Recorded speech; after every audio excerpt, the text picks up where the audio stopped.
Hey everyone, I am out shooting with my stabilizer rig. I thought I'll do you a quick video just to sort of, one, change the lens, but then to rebalance the whole thing and kind of talk you through the use of the Zhiyun Crane 3 with the Blackmagic Pocket 6K setup that I have going at the moment. Just so if any of you out there have the same setup or very similar setups, you might find this interesting, or those who are thinking about even getting something, you might find some of these tips and bits and pieces helpful for you when you're choosing which rig and which camera to go for.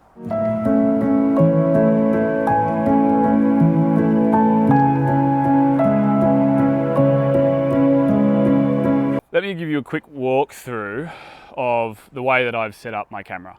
So first and foremost, I bought myself the Zhiyun Crane 3.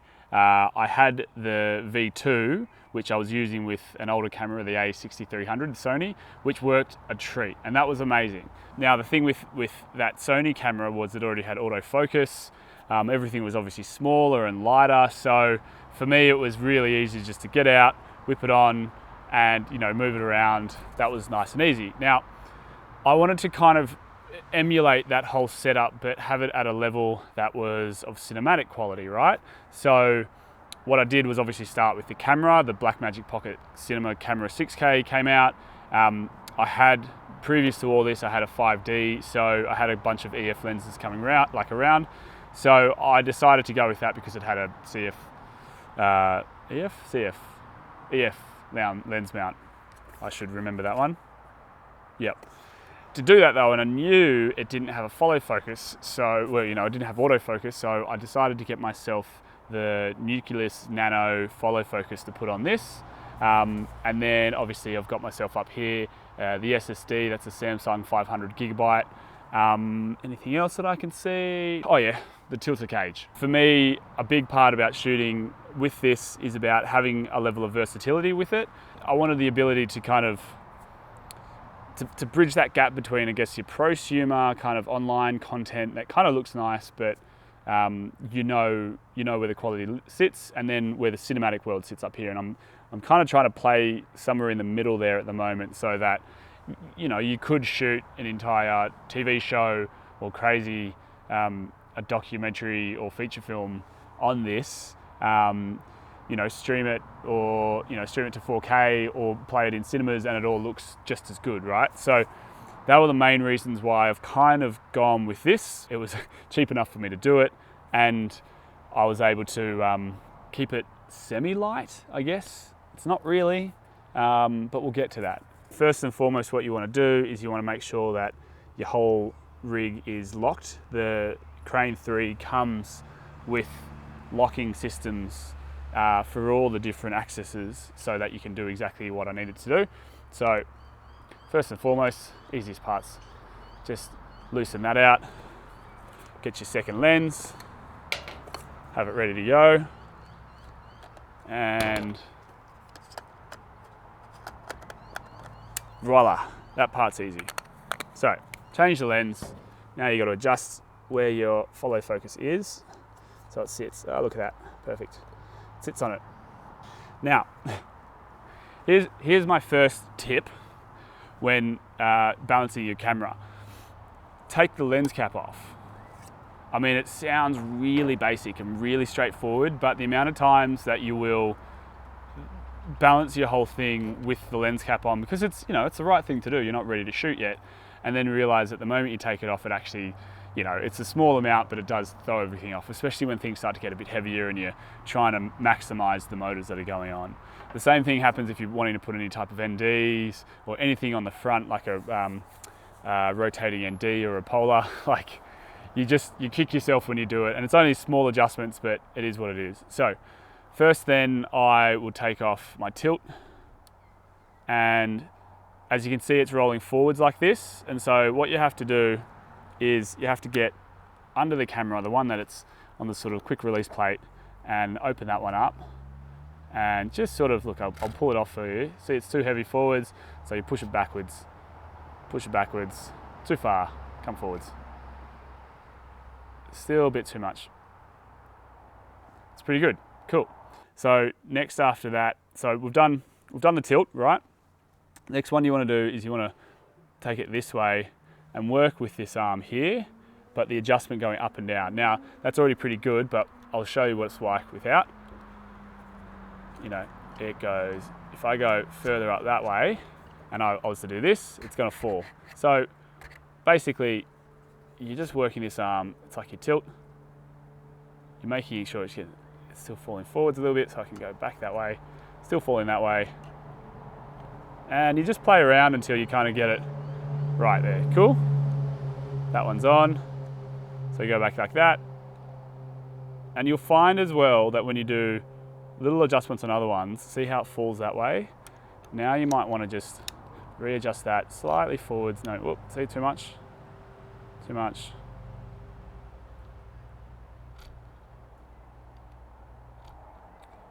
There you go, a little bit more. Done, cool. Okay, so we've done the tilt. We've also made it sort of center, you know, we're trying to get all the center of gravity to be right in the middle, right? So that's good there. Next one you want to do is you want to come back here and readjust that arm. So this is generally the most trickiest one, especially when you have a camera which has so much weight on this side. There's only so much that the camera here, as you can see, the arm is almost already full all the way out, and it does still do this. So, I mean, look, we're in a real life situation here. We're not sort of the best of where you see a lot of these videos where it's like, oh yeah, sure, this works when you don't have your SSD on, or you don't have, you know, a follow focus that works for everything. But this is the way that I wanted my camera. So what I've found is I will have to find, that's why I've got a hot shoe on this side. I'll just take this one out for a second. I've got a hot shoe on this side here because ultimately what I'm going to have to find is just a counterbalance or a counterweight that I can put something small there just to allow myself to have this one here not be so bad. So when I look at it here, like obviously that's on all the way across. If I was to undo that to bring it in, you'll see immediately what will happen. I'll do this. What's going to happen? It falls straight away. And that's the further out of all these, the harder the motor's going to have to work as well to kind of get it to a point where you can go. And it can only go so far. Now, that's pretty good. I'm actually quite thankful that that's pretty good because I can't go any further unless I actually have a bit more of a counterweight. The one thing that I've found that is quite useful as a counterweight is to actually put a microphone, an onboard mic right there. So at the moment I've only got a large Rode mic, but if I invested in a smaller mic, then hopefully what can happen is when I go that way, it'll fit in there without, you know, any cause of you know, hitting up against this one when I go that way. So that normally is the way that I've utilized having a counterweight with adding another piece of gear. And you know, I know it's not great in the sense of the whole thing is getting heavier and heavier, but you know, you use these for certain situations and certain reasons why you do that. So that's that one. So once you've got that, you've done 3 out of the 4, right? Most people think, perfect, we're done. There's actually a 4th one down here in which you do need to have a look at as well. This one, what have we got? I think it's the roll, the last one. Apologies if I've gotten that wrong. Basically, if you were to go forwards here, you can see how it moves, and it doesn't really help to stay stable in one place. What I actually like to do, what I used to do with my old one, at this point, I would just get that cord out of the way. I'd pick it up and I would actually place it like this. So what we're looking at there, see how that's moving up and down? We actually want that to stay as close to the middle as possible, right? So as you can see, it's going up. If I was just to let go of my camera, you see what's going on.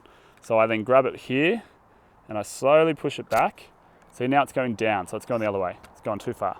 So we'll make some more micro adjustments. There we go. A bit further. Look at that, so it's staying. So now that the camera that way, it's fine. If we move the camera that way, it's pretty good. So that to me says I'm pretty close. Now the other way to do it, which might be easier for some of you as well, is that when you get to here, what you want to do is you want to lean the camera on to 2 of the 3 feet that it's already on. So at the moment, you could go like this, leaning it away. And because this one's not moving, I know I'm doing well. So, you know, if I go this way, it's finding itself a center of gravity, which is not moving all over the place, and it's actually going okay. I know right now I'm not on the stablest, or, you know, I'm not at a perfect, you know, 180 degrees perpendicular to the ground kind of scenario. But again, sometimes you're on shoots where you don't get the control. All you can do is just put it on the ground somewhere and fix it based off what it is. I'm not advocating being a cowboy about this, but what I am saying is that sometimes you just got to work with the environments that you've got. Now that that's all sort of working, I'll show you one last piece that I didn't put together. So power for this thing has always been just a nightmare, right? The LP6 battery that's in there is just, it doesn't last that long. And if I'm trying to do everything else that I've got around here, I want to be able to know that I don't have to change a battery and readjust this or do any of that kind of stuff every 20 minutes.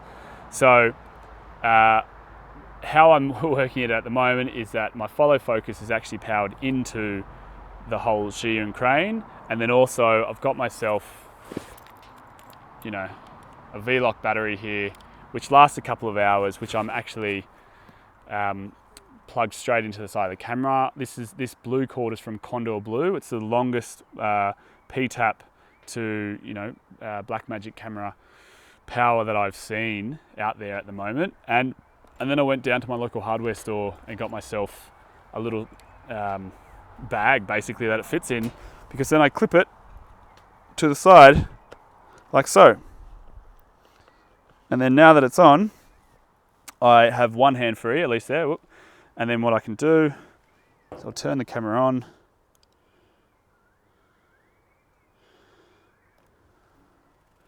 Great, camera's on there. I calibrate my my follow focus. And look at that. I have myself a working, follow focused, you know, gimbal rig, which allows me to get out there and do a lot of walking. Look, I can change that up and down. And this to me, look, I'm not gonna lie, it's heavy.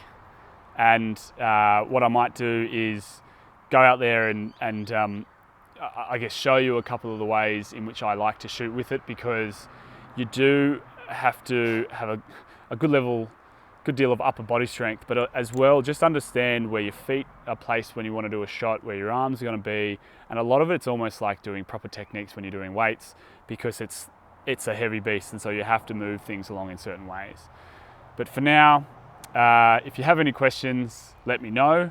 This is the rig in which I have set up for myself to do a lot of my filming on this year.